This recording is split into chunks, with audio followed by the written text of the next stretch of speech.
Take your mind into the wonderful world of physical, emotional, psychological, and spiritual wellness. Ladies and gentlemen, welcome to the Kinetic Hour. Conversations with you and guests. With your host, Caitlyn, Wesley, Mason. That's me.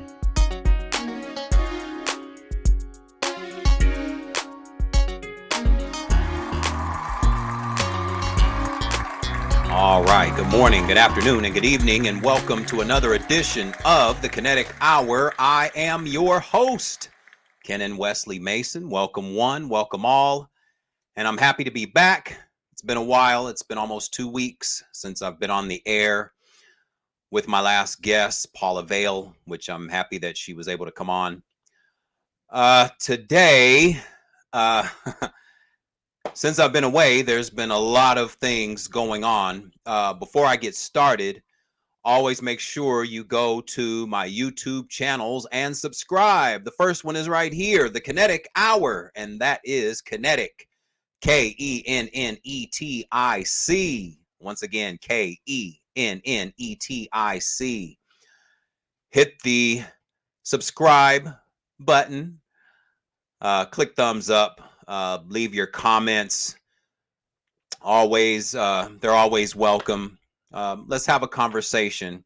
Like the intro always says, conversations with you, the listeners, the watchers, the viewers, whether it's one viewer or 100 viewers or 1,000 viewers.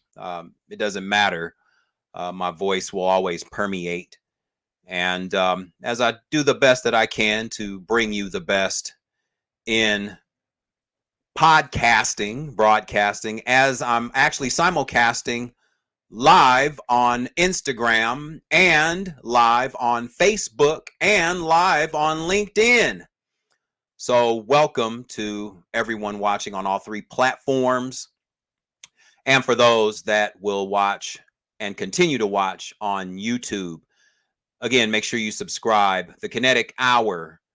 That's Kinetic, K-E-N-N-E-T-I-C. And my other YouTube channel, which is Kinetic Fit and Wellness Info. Kinetic Fit and Wellness Info for everything health related, health and wellness related, physical health, mental health, emotional health, spiritual health. Go there and you'll find all sorts of information. And tell everyone that you know to tune in to the Kinetic Hour. Tell everyone you know. Tell your person next door. Tell the person that you're sitting next to. Tell your coworkers. Tell everyone that you know to tune into the Kinetic Hour and subscribe. There's been a lot of things going on, but I want to touch on a few things specifically. The first, as we just found out today, I'm going to pull up a bunch of things today. The first, I'm just going to pull a few things up here, as I just found out today that this gentleman here just passed away, I believe this morning, if I'm not mistaken. There's been a lot of people that have passed away over the last 48 to 72 hours. As I'll be referring to a few of them as we move along with the broadcast. This right here, one Rico Wade passed away at age 52. And most of you know Rico Wade as one of the founding members, actually one of the 3 founding members of the hip hop production organization called Organized Noise.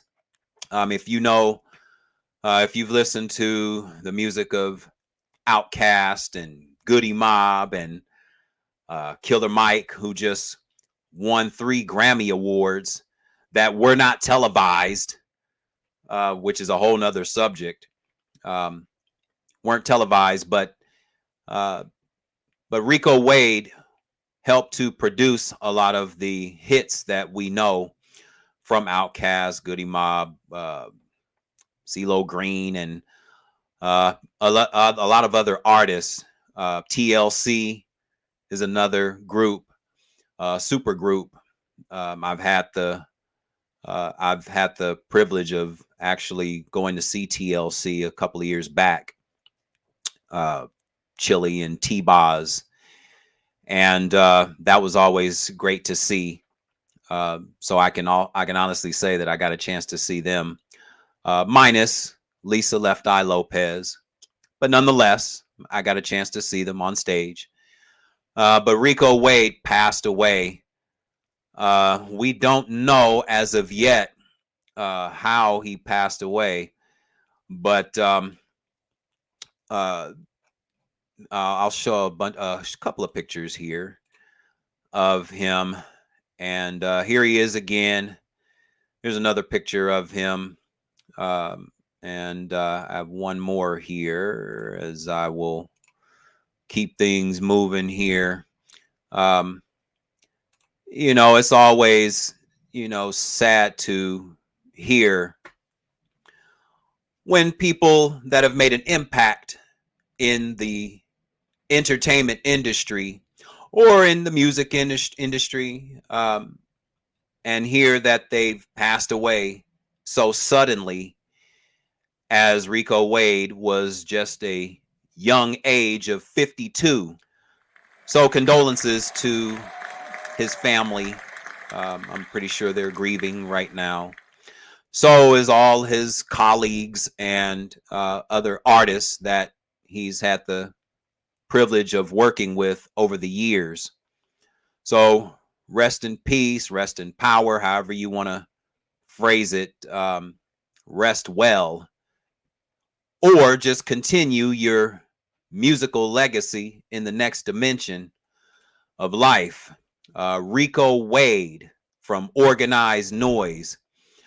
Another person that just passed away, and it was kind of a shocker to many people, is this individual right here. We all know him as DJ Mr. C. DJ Mr. C, as he just passed away on, oh gosh, I believe it was Wednesday, April the 10th. And so again, another legend in the industry of hip hop. I'm going to pull up another picture here because this one right here, this picture right here is probably more close to me because the first hip hop artist that I actually purchased from the world famous VIP Records in Long Beach, California, was from this man you see in the purple coat right there, Big Daddy Kane. And Mr. C was his DJ. And so I was introduced to DJ Mr. C through purchasing that first album called Long Live the Kane. DJ Mr. C, one of the pioneering DJs of hip hop. And he was instrumental in the introduction of the notorious B.I.G., who we all know and recognize as one Biggie Smalls. So yeah, shout out to DJ Mr. C and condolences to he and his family, as well as he will be definitely missed. In the world of hip hop, a lot of people have already made their speeches on social media, whether it be Grandmaster Caz, Queen Latifah, a lot of people. Again, passing away suddenly when he was just on with LL Cool J and his being a part of his Rock the Bells radio show on Sirius Radio, satellite radio. And we don't know, as of right now, we still don't know the cause of his passing. And so again, condolences to him and his family. Hopefully we will find out what happened to him for him to pass away so suddenly. But yeah, DJ Mr. C and Big Daddy Kane, which will always be close and dear to me. Big Daddy Kane being one of my favorite MCs of all time. And not just because, and actually because, which is the reason why he was one of the first hip hop albums that I purchased back in the fall of 1989, if you could believe it. Actually, on that day I purchased three albums on that day. One was Long Live the Kane by Big Daddy Kane. The other two was Big Time by Heavy D and the Boys. And we all know Heavy D is no longer with us as well. And also the other purchase of that day, again, from world famous VIP Records in Long Beach, California. The third was Unfinished Business by EPMD, Eric Sermon and Parrish Smith, making dollars. So again, condolences to DJ Mr. C.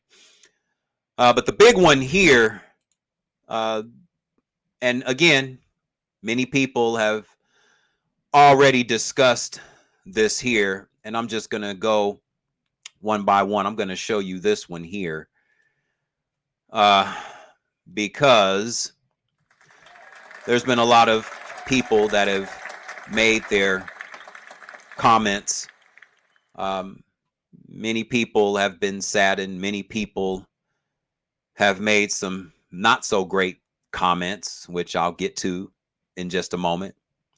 But this man right here, as we I'm going to go into another picture here. Oh gosh. And a lot of people have already been making comments about this man here. His name is Orenthal James Simpson. Pro bowler, Heisman Trophy winner from the University of Southern California, all-time rushing leader, the first to get 2,000 yards in one season.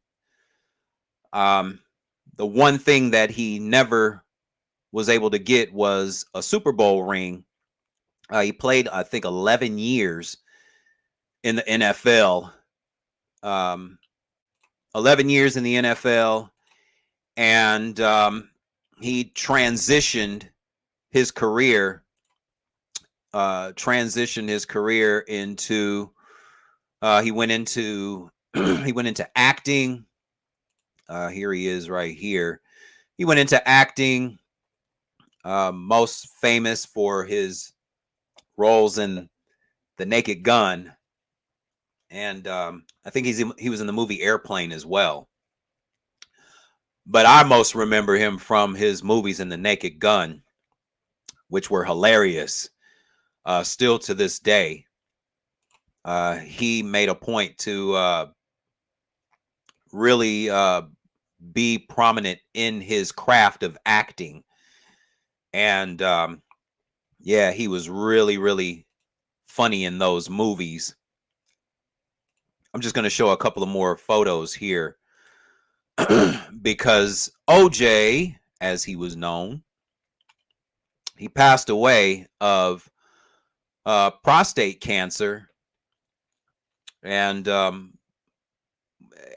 many people knew that he wasn't in the best of health for a few years, not only from injuries, stemming from his career, playing 11 years for the Buffalo Bills.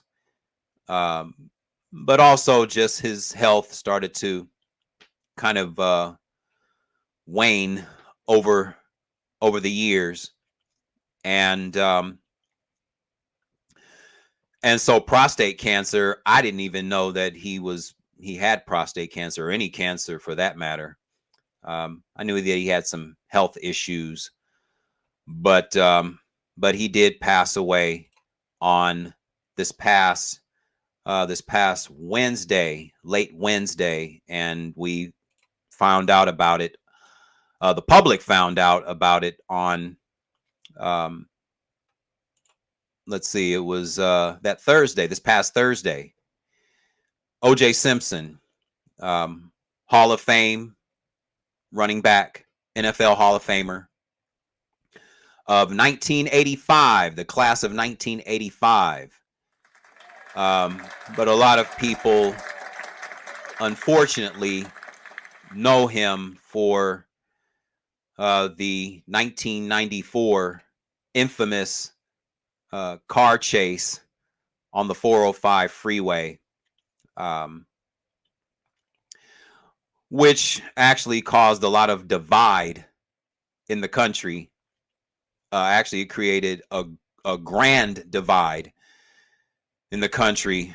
And it's very unfortunate because he was accused of the unfortunate deaths of his ex-wife, Nicole Brown Simpson at the time, or actually no, Nicole Brown, because they were divorced, and and her friend at the time, Ronald Goldman. They were both found murdered by way of multiple stab wounds, and OJ was charged with both deaths, murders, and I'm not going to use this term that they want people to use online called unalived, which, we don't need to be so politically correct. We can just call it what it is. He was accused of a double homicide. But at the same time, he was also acquitted of both of these murders, if you will. And unfortunately, there are people that have had some not so nice things to say about OJ Simpson. The first here from the family of the Goldman family, and and nothing against the Goldman family. I mean, I'm pretty sure that they've gone through a hell of a lot over the past 30 years, knowing that they'll no longer see Ronald until their passing. And it's unfortunate. But the lawyer, the attorney of the Goldman family, made a statement that you can see right here, made a statement saying that, and I'm going to zoom in here so we all can see it, made a statement here that that OJ Simpson died without penance, which means he passed away without confessing his sins. This is coming from the Goldman's attorney, Dave Cook, as he told, and this is coming from, this report here is from Hollywood Unlocked. But Dave Cook said, quote, OJ died without penance, which means he passed away without confessing his sins. So the question is, what sins was OJ supposed to confess? being that he was acquitted in a court of law by way of reasonable doubt that he did not commit these two double homicides. And I understand the Goldman family and how they feel. I understand the Brown family and how they feel still to this day after 30 years. They truly believe that OJ Simpson committed these crimes, which is understandable, being that OJ Simpson wasn't a saint by any means during his marriage to Nicole. And he's always professed his innocence up until his final day. So for OJ Simpson, there was nothing, there was no sin to confess as far as he and these murders, the double homicide of Nicole Brown and Ron Goldman. There was nothing to confess. Did he have physical altercations with his ex-wife? Yeah, he did.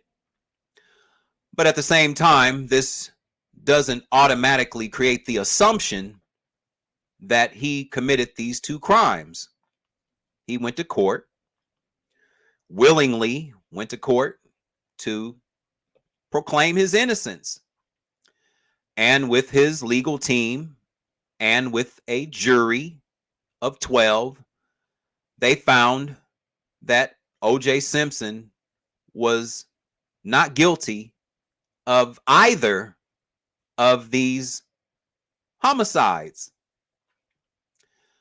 And so for the Goldman family attorney, not the Goldman family, but the Goldman family attorney, I don't know what confessions that you were expecting from him. And on top of that, how do you know whether he confessed anything or not? Because were you by his bedside when he passed away, Mr. Dave Cook? Because if you were, then you could really say emphatically that OJ did or did not confess some sort of sin. But if you weren't there, then you can't say that he didn't confess any sins, because according to the court of law, there was no sin for him to confess. Now, he did go to trial in a civil case, which in a civil case, this is about monetary compensation, which he was found liable for. But as we've been seeing with with all the allegations with Sean Combs, being that he settled and paid a settlement to Cassandra Ventura, and according to certain attorneys, this still doesn't mean that he's been guilty of any wrongdoings or guilty of any of the allegations. So if this is the case, then we can't say that OJ was guilty of any crimes just because he was found liable for the double homicide of Nicole Brown or Ronald Goldman. It was just a money payout because a judge believed that he was guilty. So monetary payments are due. And I don't think OJ Simpson ever paid out any of these monetary payouts that have been legally owed to the Goldman family, especially since he's professed his innocence for the last 30 years. Now, will they get compensated now that he's passed away? That remains to be seen.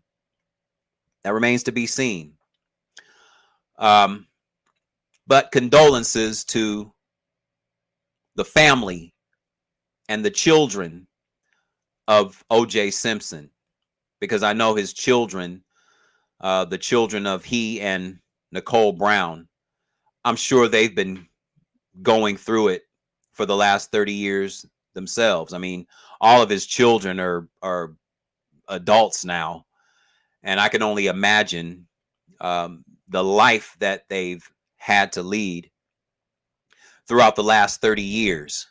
I mean, as far as the children that he had with Nicole, I mean, they had to go through this when they were still children.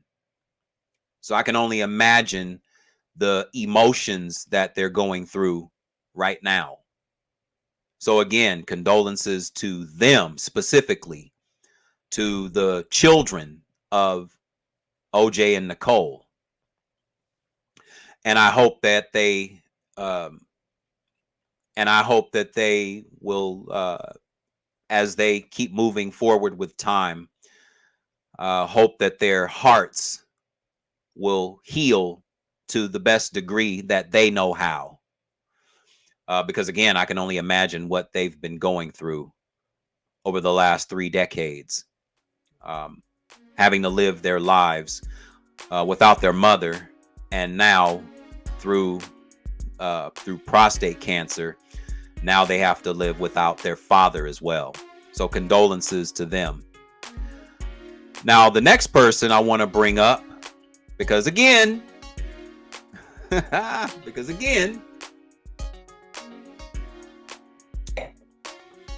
people